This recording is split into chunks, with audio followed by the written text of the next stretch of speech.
الحمد للہ رب العالمین والصلاة والسلام علی خاتم الانبیاء والمرسلین وعلی آلہ واصحابہ اجمعین اما بعد۔ وعن نواس بن سمعان رضی اللہ تعالی عنہ قال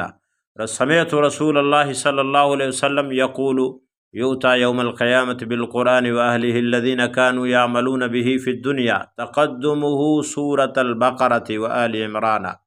تحاجان عن صاحبہما، رواہ مسلم۔ حضرت نواس بن سمعان رضی اللہ تعالیٰ عنہ سے روایت ہے، فرماتے ہیں کہ میں نے رسول اللہ صلی اللہ علیہ وسلم کو فرماتے ہوئے سنا کہ قیامت کے دن قرآن کریم کو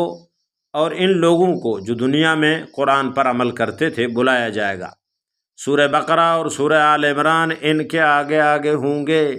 اپنے پڑھنے والوں کی طرف سے جھگڑا کریں گے۔ مسلم شریف کی روایت ہے۔ قرآن مجید کو قیامت کے دن لایا جائے گا،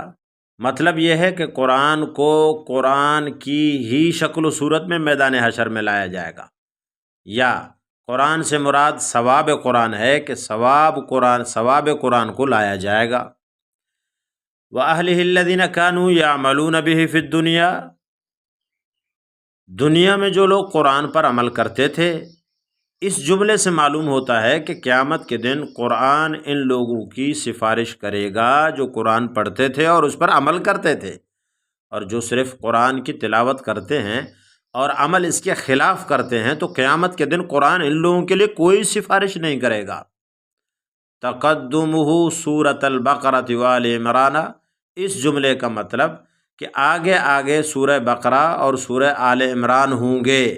یعنی سورہ بقرہ اور سورہ آل عمران کا ثواب سب سے آگے آگے قیامت کے دن ہوگا، اور اللہ سے جھگڑا کروا کر اپنے پڑھنے والے کو جنت میں داخل کروائے گا۔ اس سے استدلال کرتے ہیں علماء کہ قیامت کے دن ثواب اور اجر ظاہری صورت میں ہوں گے جسے سب دیکھیں گے۔ لہٰذا یہ ہمارے لیے کتنی بڑی سعادت کی بات ہے کہ اگر قرآن سیکھا جائے اور صحیح پڑھا جائے اور پھر اس پر عمل کیا جائے تو یہ قرآن ایسی کتاب ہے اور ایسا ساتھی اور دوست ہے اور ایسا آپ کا ہم سفر ہے جو آپ کو خدا کے دربار میں بھی جھگڑا کر کے سفارش کر کے اللہ کے دربار میں آپ کا مقدمہ لڑ کے آپ کو اللہ سے بخشوائے گا اور جنت لے کر دے گا۔ لہٰذا کوشش کریں کہ قرآن کو پڑھیں اور اس پر عمل کریں، اور اللہ تعالی ہم سب کو سمجھنے کی عمل کرنے کی توفیق عطا فرمائے۔ وآخر دعوانا ان الحمد للہ رب العالمین۔